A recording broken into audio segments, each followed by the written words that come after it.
Because I didn't love myself to start with, I feel like I have a very weak boundary at the time. For my kids, I was like a spoiling mode. If they ask me to do something, I'm trying my best to fulfill them and, agree with them.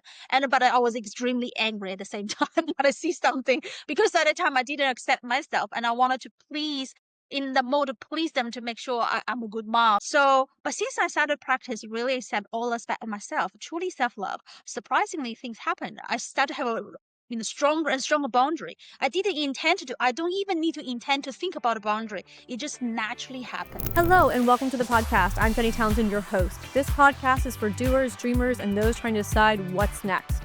I, along with amazing guests, will be sharing stories of success, failure, and what's to come. Thanks for tuning in. Hello and welcome to the podcast. Jenny Townsend, your host. I'm so excited to have you here with me today. Thank you for taking the time to tune in to the podcast. Today I have Joanna and you are going to be inspired. She's going to give you some great tools, tips, and advice when it comes to taking back your time, creating the energy. She is the founder of the Operations Genius and an international speaker on operations strategy and conscious leadership. She helps leaders design scalable systems, empower their teams, and can create sustainable growth without burnout. She has also been recognized with the 2024 Stevie International Business Award for Innovation in Fractional VA Support. Joanna blends strategic insight with heart-centered leadership to transform the way businesses and people thrive. Joanna, thanks so much for tuning in today. I'm so grateful to have you. Oh, it's grateful to be here, spend this time together. Hello, everyone. So before we get into the meat of the podcast, if you could just share with our listeners a little bit about what season of life you're in and how you got to do this amazing work. We want to know about that journey so that we can connect with you on a deeper level. Great. Briefly about me, I'm in Australia. I came to Australia about 25 years ago as overseas student. And then I settled down in this country, started to have a family. Now I've got two boys, teenagers. I live with my mom. I divorced 3 years ago, which is a huge event in my life, but turns out to be a great transformation. And then the business I'm in, it started about 8 years ago when I left the bank as a financial planner, starting to working for myself, and I started to figure out a way to structure a specialist team around me and customize to support my business to start with. Then I start to share these resources with other like business owners. And through this whole journey, I believe that like all other entrepreneurs, we experience up and downs and all the different hurdles. And I believe that as life as well, we experience different life stages, get married, have kids, and divorce for myself. And then be on my own. The most important thing is I experienced a soul awakening and soul ascension about 4 years ago, which has transformed me from all different aspects of my life. So we can maybe delve down the track and share more about the experience and insights I've got from all this experience. Thank you. Yeah, well, I'm super, super excited to speak with you today. I am an entrepreneur and I've spent the last 10 years building a business. I've almost got divorced. Have experienced burnout in so many levels. I never understood the value of resting and taking time for myself until my personal life and my marriage blew up. And then I did a lot of discovery. And my husband and I were able to work through all of the challenges within our marriage. And now we just celebrated, I think, 12, if not 13 years of marriage this past May. And I'm really grateful for the journey. Entrepreneurship and, leading teams is another struggle at times as well. So yeah, I'm definitely interested in hearing more about this story. And let's start a little bit with yourself and, how you rediscovered yourself, I guess, or if you even want to start of like what brought you to maybe to the divorce and then like the challenge there and then like how you came out of it stronger and better and fulfilled more. Okay. Yeah, so we can start from there because that's totally a journey with myself. Through the relationship with my ex-husband, even all the previous relationships, I had a pattern, which means codependency, very strong codependency, because I didn't realize at that time. It's only after I actually divorced, I had another relationship with another guy. And after my soul awakening, I realized this pattern because before that, before I awakened, right, I wouldn't be able to recognize my pattern. That time I was like a totally rely on the person, rely on the other person external validation and be really clinging on the relationship also at the same time, totally lost myself, to be honest, because after I got married, I met my ex-husband on the stage. I was on the stage basically. I used to be a singer, yeah, and a performer on the stage. So he was like a regular, in the club. And then we got to hook up somehow.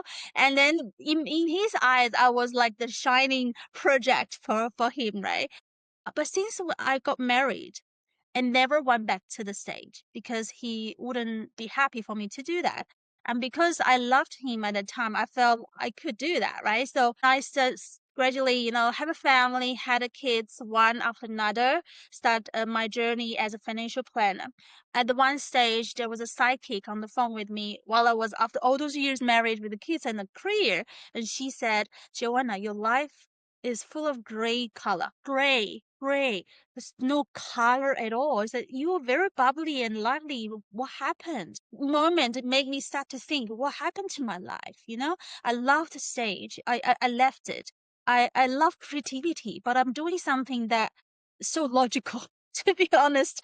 Yeah. And I had a kids and I constantly burn out. I worked so hard and I wanted to be a better mom as well. I want to be a better wife and a better daughter. I was just constantly in the mode of pushing myself, and eventually my life become gray. So, but thankfully, I think during the time our relationship started to have a crack, after many years, because there's reason from both party, of course, and then it just couldn't repair. At that particular stage, I was thinking whether I should really divorce, right? And then and also I'm doing my business. I was like, I feel like I'm on a journey towards a direction, but I'm not 100% sure whether that's the right direction to go. Then I encountered this spiritual mentor, start my spiritual journey. So since that soul awakening event, I found out who is my source, what is my soul mission, soul power. I'm so certain what are the career direction I'm going for. At the same time, I realized I didn't love myself at all. At the soul awakening, everybody says, "Joanna, do you love yourself?" I said, "I love myself. I go out, I take myself, I eat and play and travel, whatever it is." But at that time, my spiritual mentor said, "You're so cruel to yourself." What? I thought I loved myself. However, at the same token, at that time, I didn't really have a good relationship with myself at all. That's why I need a lot of external validation. I was pleasing, people pleasing, totally. I didn't like a conflict because I couldn't accept myself. I have a judgment on others because I have that with myself. Yes.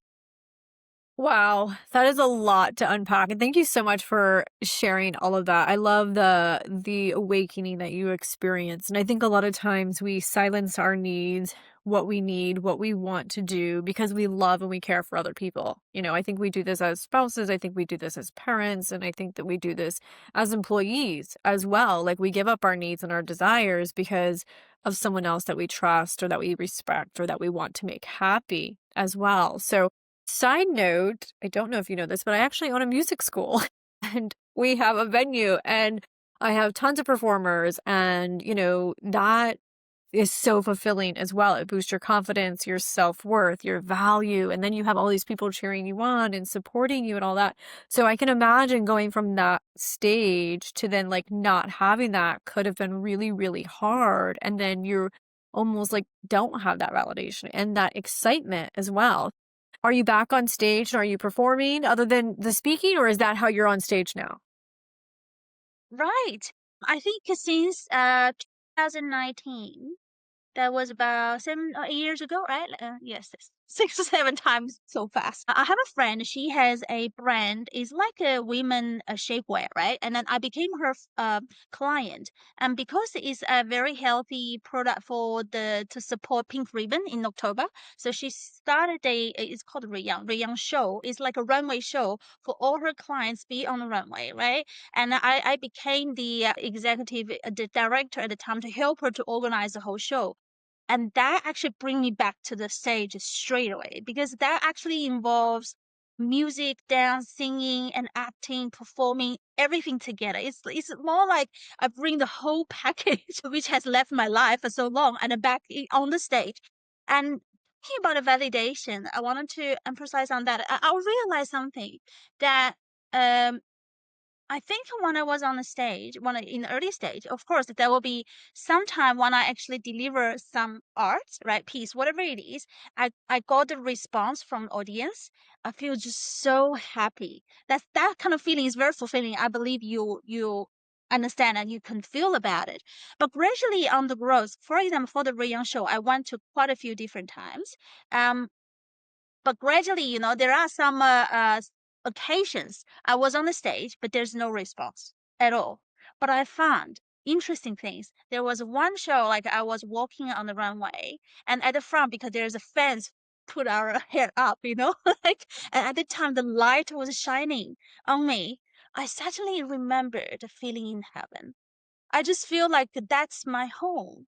On the stage, I'm just being myself, enjoy the moment. Doesn't matter about what the other people think, because as far as I'm enjoying it, sharing this vibe out, it will actually pass something out of to the audience. So that's something I wanted to really add on, because I think some part of our life we can find somewhere in ourselves. Maybe someone is a stage, maybe someone is work, or maybe someone is in the kitchen cooking, maybe someone is doing sports, whatever it is. We all have our own passions. And that part is the one I found my passion, and where my heart lies in, I bring myself back. Yeah, that's the main thing I want to share. Yeah, I love it so much so. So when you're talking about, getting to this place where it was about you and, you're developing this self-worth, you're honoring your energy, you're setting those boundaries.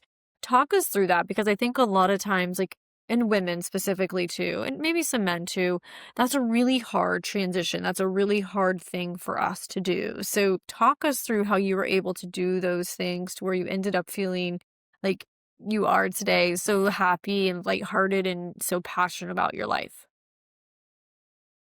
Right. Talking about self-love, it sounds very easy, right? But it's total a huge journey because during the last 4 years, when I start my spiritual journey, I know this phrase very well because but all the transformation go through a few stages. First of all, is like knowledge. We know about this thing. It's constantly showing up to us. We know the concept, right? But at the time, I think I was the same. I thought I love myself. I do things for myself, but I didn't know the deeper truth of it. What does it mean? Self love. I didn't understand at the time. So I do a lot of things. It seems like I'm happy, but it's actually a temporary pleasure. I started to identify what's the difference between the pleasure and happiness. They are totally different. Pleasure is most of the time coming from desire. It's very short. We'll find after we do that, it's something very disappear, that the happiness just like the fulfilling meaning is disappear straight away. We feel what's next? What's next? That kind of feeling. Because it's coming from a fear and desire. We want to achieve it to validate ourselves. I did it. Right. But the true happiness is something very long lasting feeling, giving us the boost on the energies. It's coming from willingness or wish. It's from I hope. The intention was totally different. So at that time I gradually figure out when I do something, I just first of all recognize is it pleasure or happiness.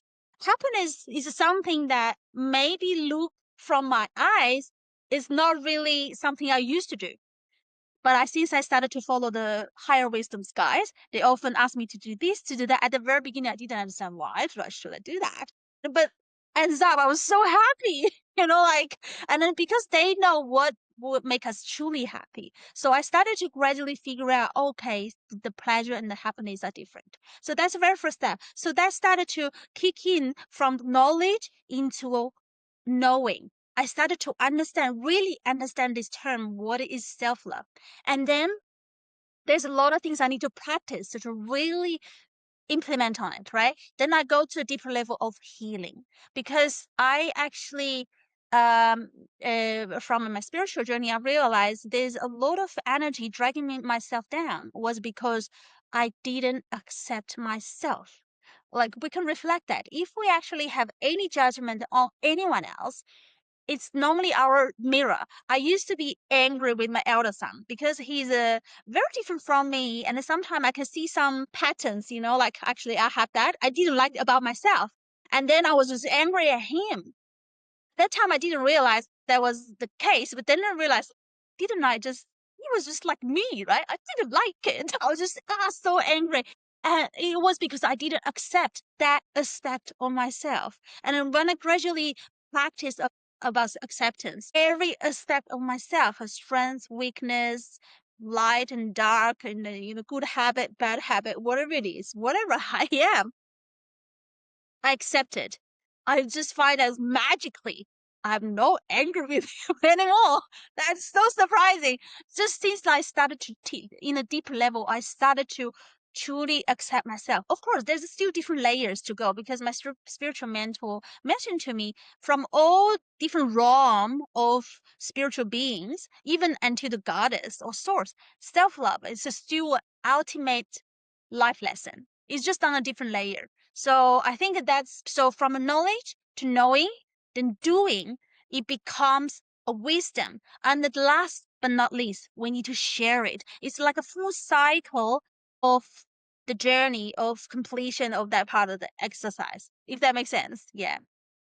Yeah, that totally makes sense. I love that you're taking like the knowledge and like knowing, and then you're talking about the practice of it. And I think that it's really hard for us to kind of change our routines, change our way of being, change our thought process, change the boundaries, how people receive us, and how we interact with other people as well. And boundaries are really scary for people. And, change is really, really scary. And obviously, we don't want to upset anyone or, and sometimes it's really hard to look at our own faults. It's really hard to look in the mirror and say, "Ooh, that thing that drives me crazy about this person is my fault," right? I was just traveling with my mom. We were in Sedona for a whole week, 7 days, and I would recommend only 4 or 5 days. By the 6th day, I was just so frustrated, and I remember saying to her, like, she never stops complaining, and there's all these things, and I remember getting in the car with my husband when he picked me up from the airport, and I was like, "Oh my god, she never stops talking, making noise, complaining, and all this stuff." And I like said, "Oh my god, I do so much of that as well." And so a lot of things that do drive us crazy about other people are maybe things that maybe we could enhance or we could eliminate and things like that. So it was a really eye-opening experience. So I can relate to what you're saying and getting back to just looking within. Totally. When you're mentioning about boundary, I want to add on one thing. Because I didn't love myself to start with, I feel like I have a very weak boundary at the time. For my kids, I was like a spoiling mode. If they ask me to do something, I'm trying my best to fulfill them and, agree with them. But I was extremely angry at the same time when I see something because at the time I didn't accept myself and I wanted to please in the mode of please them to make sure I'm a good mom, like that. So, but since I started practice really accept all aspects of myself, truly self-love, surprisingly things happened. I started to have a stronger and stronger boundary. I didn't intend to do. I don't even need to intend to think about a boundary. It just naturally happened because I started to respect myself, respect my feelings. Because there's one thing is very interesting talking about it. Everybody, my soul brothers, sisters, even spiritual mentor says, Joanna, you were so good to everybody else. For yourself. Are you good to yourself? And I realized I was doing everything for everybody else. What about me? I forgot the most important person in the world was me. So I started to treat myself equally as other souls. Because at the end of the day, we are the most important person in the world to love, to accept, to please. Right? So since I started to make the decision, right, Joanna, you are the most important person. Always prioritize yourself. I made a decision, have the courage to make the change, and really take action to implement on it. Magic just happened. Transformation doesn't, it sounds like very hard, but it can be easy too by starting with a decision. A lot of time we didn't go on to the path. We keep hearing these things. I feel like hard to change this and that. Actually simply about decision. Here is fear and darkness. Here is love and light. Which one do you want to choose? I used to subscribe to fear because I wanted to make others happy, but I forgot the most important thing. I didn't love myself. So now I started to choose love. And the love is from me first and others and the world. It's always this way. I used to have the other priority. I always think about others and then intern, and then last one is me.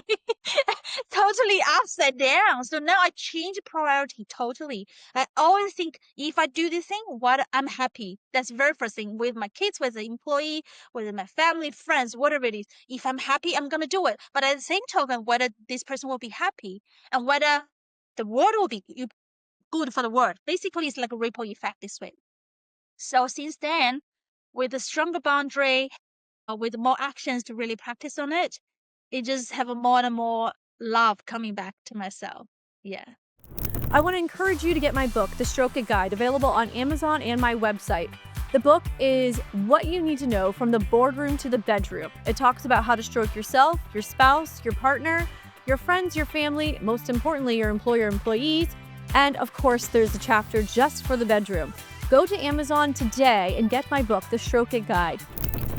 I think so many of the listeners are going to be able to relate to exactly what you're saying. And for those that are listening and you cannot see the video, Joanna is showing so much emotion right now. And it's so beautiful to see. Like, it's making me want to tear up and everything because I can see how passionate you are about making sure you're serving yourself first. And I think that it's very, very common, especially for parents and moms specifically, that they give their lives to their entire family, like their entire lives. They always come last. I mean, even if they're sick, I mean, it's really hard for the family even to care for them at times because they're so used to taking care of everyone. And sometimes their family aren't even capable of taking care of the sick one, the mother, because they don't know how to do it, right? And I just want to say that you are amazing and it's such a selfless like job being a mother, and like I just love that you're choosing you, and that really is the message. Like we need to choose ourselves first and we need to do what serves us so that we can be better for ourselves and for our families and for others. And I think that it takes us so much time to realize that. Like, we have to go through something traumatic or we have to go through losing something or someone in order for us to get there. And it's unfortunate that we don't realize this or we don't take ownership of this prior to something like that happening, not being the pivotal moment where we change our lives and we change our philosophy and we look within. So if there's anyone listening right now that maybe, we could help or we could guide, what would you say to them so they can start becoming that person for themselves? I remember my spiritual mentor mentioned a very simple analogy. We can maybe imagine of that. Whenever we do some things, we can have a feel like, are we filling our own cup or someone else's cup? Because I used to feel burnout, frustrated, all those sort of the period, because I keep giving, right, and at the end of the time my cup is empty. That's why I'm draining off, I'm burnt out. I feel like no energy at the end of the day because I give everything else out. But since I practice self-love, I follow what my spiritual mentor on my guide side is filling my cup first. I make myself happy first, and then there's a totally image you can visualize. I used to be like a knight, right, with a capes on, with like very brave, and I'm here, I'm there, can do everything, but inside is like full of crack on my heart, and I'm even sewing by myself with the tears at night by myself. I was like that image. I constantly verified and look very confident outer, but internally I was totally exhausted. But now, since I practice the self-love, I had another vision the other day, like, because I keep filling my cup is so full and it just naturally flow out. It's like a self-generated energy that's because it's just too much. I have to give it out. It's not like, like it's empty. It's like a naturally flow out. The image has totally changed. It's like, I'm like a little fairy and with the wings and start to fly around, but there's endless energy and love and light just coming out from my heart. That's totally different energy. Like I don't feel like a drained out and then frustrated or those kind of feeling anymore because I know how to recharge myself now. I just on that, yeah, charge ourselves. Yeah. Yeah, so let's go right into how you're recharging yourselves because I think that's really important. Just giving some examples of how we're doing that, I think is really, really important. And I'll just start for me. What I have been doing is number one, creating the time on my schedule for myself and making myself a priority. And I usually start in the middle or in the beginning of the day. So like whether that's taking a walk, going and working out, And then I had to find a hobby. So I was an entrepreneur. My whole life has been like work, work, work, work, work. And so I found a hobby and I play tennis. So it's like I look forward to going and playing tennis. And those I spend a third of my time frame focusing on my mental health and on me. That way I have the energy to serve others. And then like I have a third of my time like with my family, with my husband and all that stuff. That's what's worked for me. But like what would be some advice that you could share or something that would create that inner peace and inner love and that excitement? Yeah, beautiful. I think to have a me time, that's a totally very first thing because I encounter many moms and working mom as well. Even not working, they feel like they constantly all the attention is on others, and even when they go out one day without the husband and kids, they feel guilty. I've been there, done that. I totally understand because our focus of attention is totally on another side, is not on ourselves. But when we switch the table, really started from here, we won't have that much, burden feeling. And I feel like we're equally important. But me time is totally, totally. And then the hobby, as you mentioned, because passion is some like a juice coming back to our life, bring all the colors back, and then keep us going. At the same token, I want to add, I think from my own experience and practice is to self-respect. Respect anything from ourselves, the feelings, physical conditions, any emotions, any blockages, anything trigger us. So whenever something happens, stop, pause, reflect, and transmute straight away. I'll give you an example. Like yesterday, I went to the city, and then I had a bit soul date with my guys, and then having some tea and enjoying my me time. And I plan to go dance because dance is my hobby. I love dancing. I love music, with the rhythm, bring my energy back. And then suddenly I felt so tired before going to the dance because last night I got up about 2:30 in the midnight. I have another interview. Actually, it's US time, and then it has disrupted my sleeping pattern totally. And at the time, I was at a crossroad. This way is go home. This one is going to dance. Why is my passion? Why is the rest? What shall I do? But because I was so tired, I decided I need to look after myself. If I go to dance like this, I wouldn't able to enjoy either, right? So I decided to go home and sleep. Even on the train, I was snap. And one of my friends actually come across. She even took a photo outside the train. You were snapping on the train.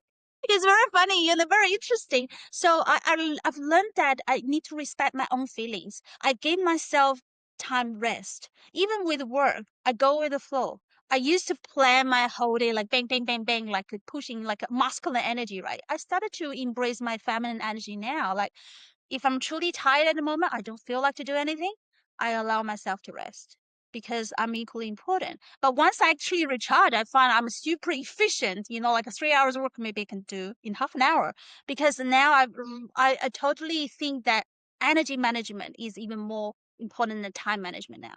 So I just want to add on that. I think go with our flow, respect our own feeling, emotions, everything is very important as self-love. Yeah, I think definitely having the energy. My mom and I were talking a lot about energy when we were in Sedona. And we've got some other like family members and things like that. And she's always like, yeah, they suck the energy out of me and the life out of me and things like that. And so we've got to be able to refill that energy or create those boundaries. And one of the boundaries that I have done and I'm encouraging her to do is like reduce the amount of time that you are spending or talking with energy suckers, right? Like people that are draining that and that's the thing is like we have so many conversations and we offer all these advice to people, but people sometimes are just not really ready to change their life. They don't really want to be happy. And if you are having these same conversations with them and they're not willing to change their life, they need to hire a therapist. They need to speak with someone that can relate to them. We do not need to be their therapist. We do not need to be their solutions advisors or like be a friend, be a family member. But I think sometimes one of those boundaries is putting up and eliminating all that negativity chatter and people that aren't feeling you and that aren't serving you. And I don't feel like it's selfish. I just think at the end of the day, it's like we only have so much energy.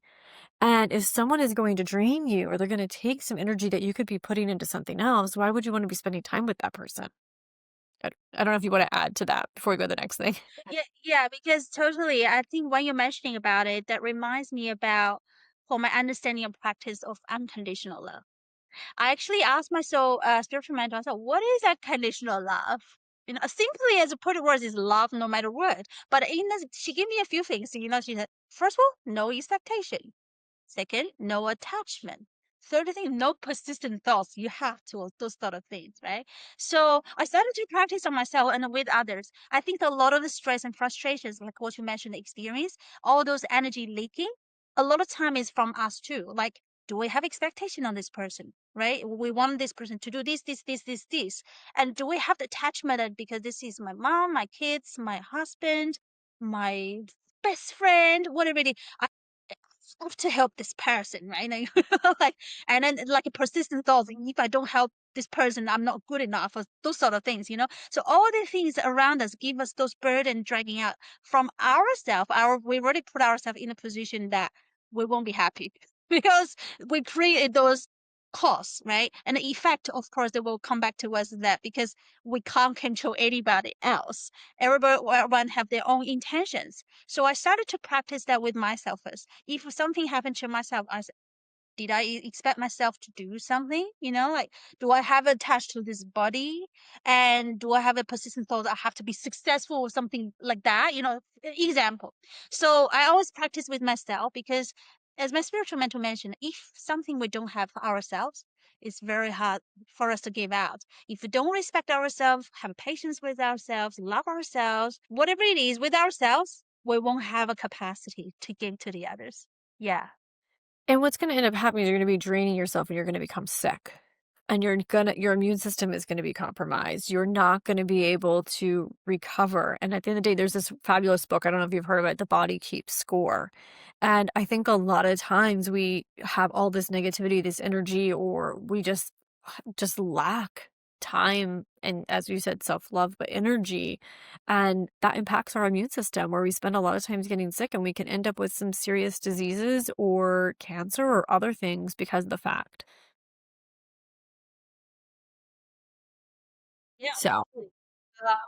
Yeah, exactly. so I want to move into talking about family and friends as well, because I know that you had indicated a little bit about that too when we were talking prior. So let's talk about nourishing the relationships, and what that means and how that leads to success. Can you rephrase that question again? The relationship with. Yeah. So when we talk about like friends, and if we're going to move from yourself into friends and family and how important it is to cherish those relationships, nourish those relationships. So based on like your philosophy and the changes that you've went through and having that self-love and self-respect, and now you have all that energy to give to others, what would be some tips or tools that you would encourage or encouragement that you would give us so that we can have better relationships with other people in our lives?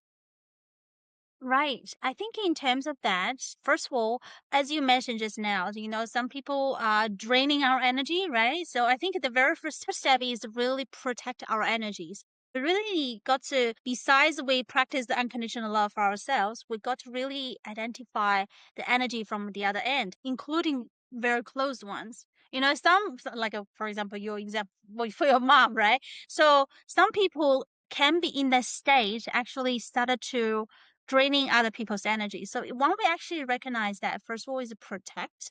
There are a few different strategies. Well, the very common one is a physical detachment, is what you just leave this environment. Another strategy can be our spiritual mentor told us as a bounce energy. It's like we preserve our energy very perfectly in a way. We're not allowing any other negativities coming in. It's we can imagine there is a bubble around us to really protect ourselves. And if there's anything, someone has a bad intention, they want to shoot us with a bullet, for example, it's just analogy, we can ask our source to bounce it back. It's more like they using their own bullet to hurt themselves. It's not revenge or hurting or something. It's just they taking their own consequences. So basically, by recognizing whether this person is draining our energy is very difficult too, because especially with our close ones, we wanted to love, care, this and that. And mostly with the most close ones, we lose our boundary too, because we're feeling like I should do this, do that.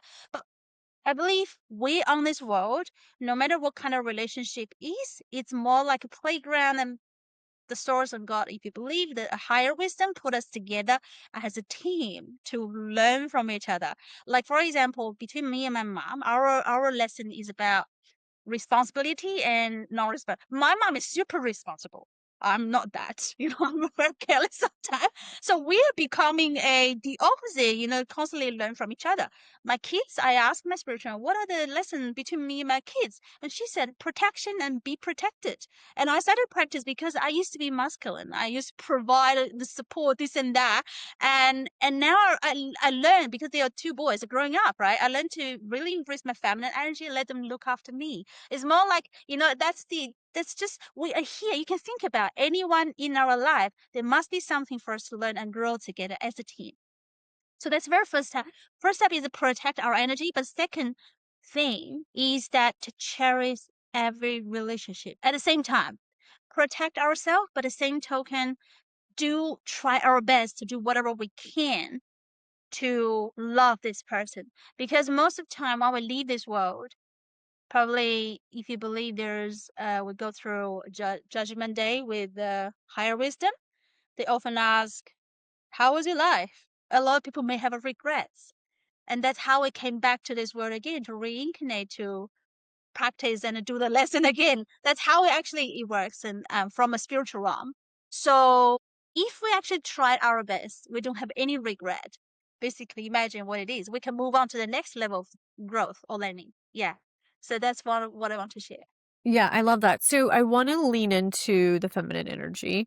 Again, I know this is going back to ourselves versus our friends and family, but I do believe a lot of head of households and other, let's just say women as well, that are running companies, that are CEOs, that are entrepreneurs. There's a lot of masculine energy there. And I'm always, I was very masculine and I'm a little bit more feminine now. Some people may say I'm still a little bit masculine, but I definitely feel like I'm more in tune to my feminine energy than ever before. If we have some women that are listening right now that are head of the household or head of a company, how would you encourage them to be more in touch with their feminine energy, and how do they do that? Right, beautiful question. I'm still practicing to embrace my feminine energy, right?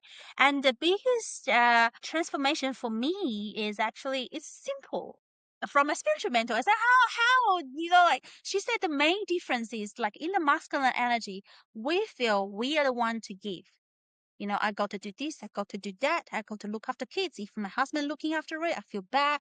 Why? We are equally important, because in the masculine energy is giving energy. And even like, what I'll give you an example. When I buy gifts, right? I always buy something very useful, like practical. And because I operating on the masculine energy, got to be useful. And now I started to embrace those little, bracelets, whatever, I feel like comfortable, happy. That's the difference. Yeah. So I think if you wanted to change, gradually embrace the feminine energy, is going to more acceptance mode. Accept whatever it is. The first one is start with ourselves. Whatever it is, I look like, whatever the state, I respect it, accept it.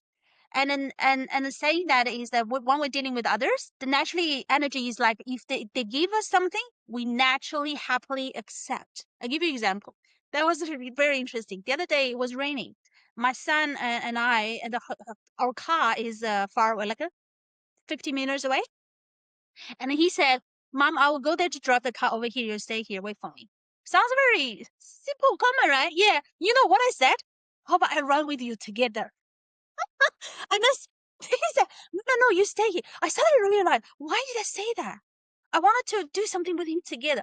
That's masculine energy. Because I feel bad if he's doing that for me, even for my son. He's grown up. He's nearly 18, right? He wanted to provide for a woman, for the woman he loves.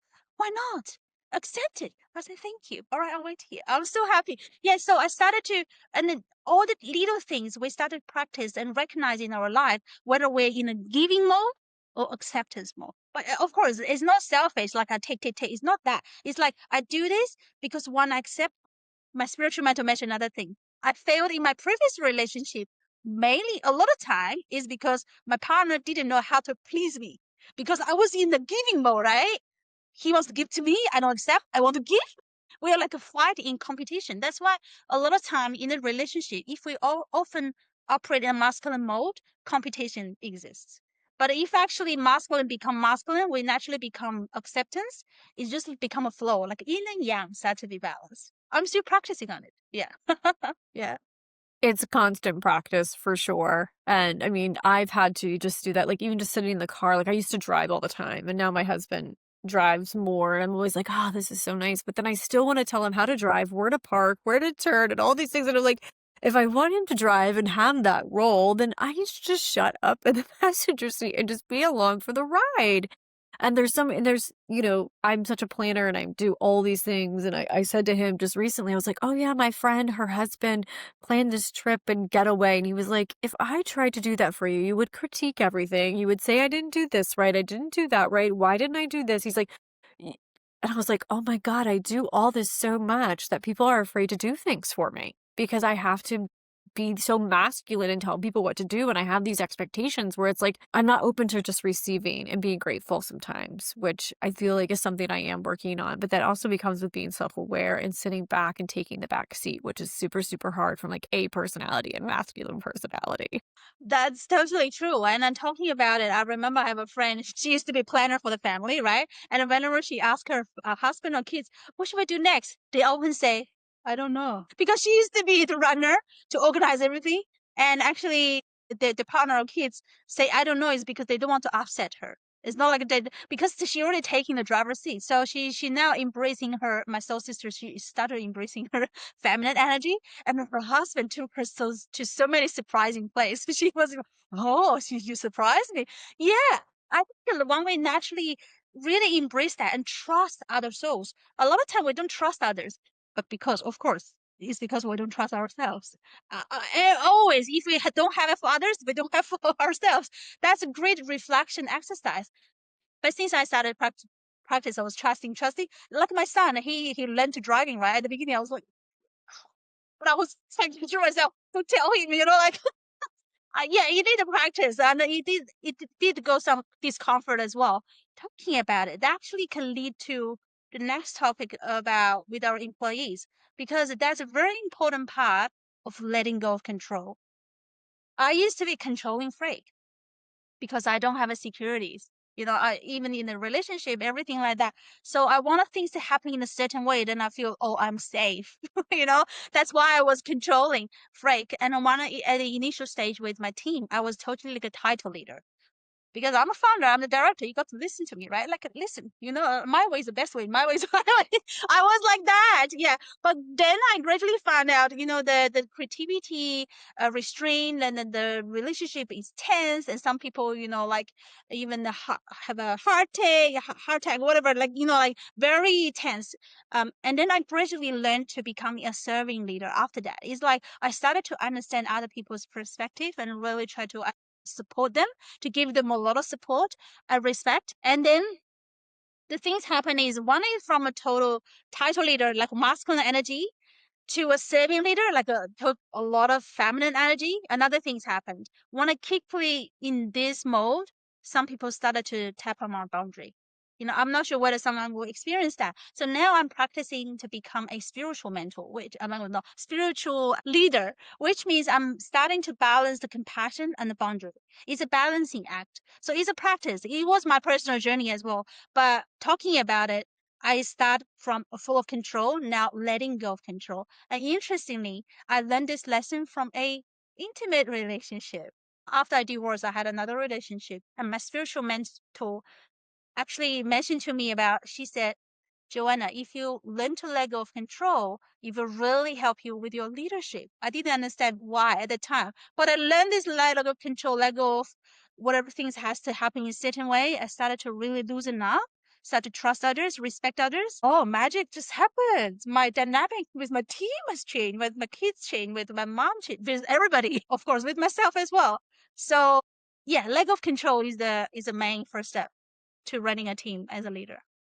I feel like if there's any message that anybody's going to hear through this whole podcast, letting go of control. Like, that is so beneficial, but it's also so hard for us to do. And I had to do that within my own company when my marriage blew up and I had to step out of my company.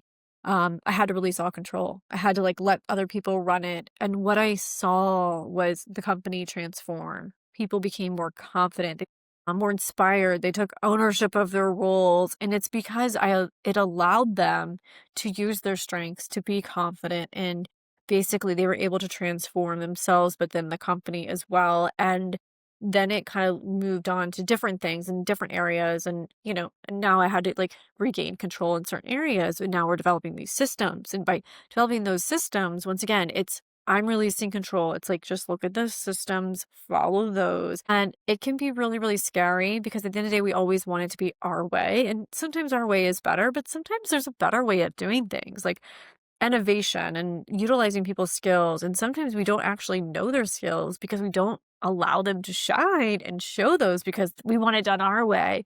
And so, and I think in control in relationships too, and, even raising the kids and allowing your kids. And then I do want to say when we release control, we allow others to fail. And there is so much growth and there's so much opportunity and there's so much to learn through failure.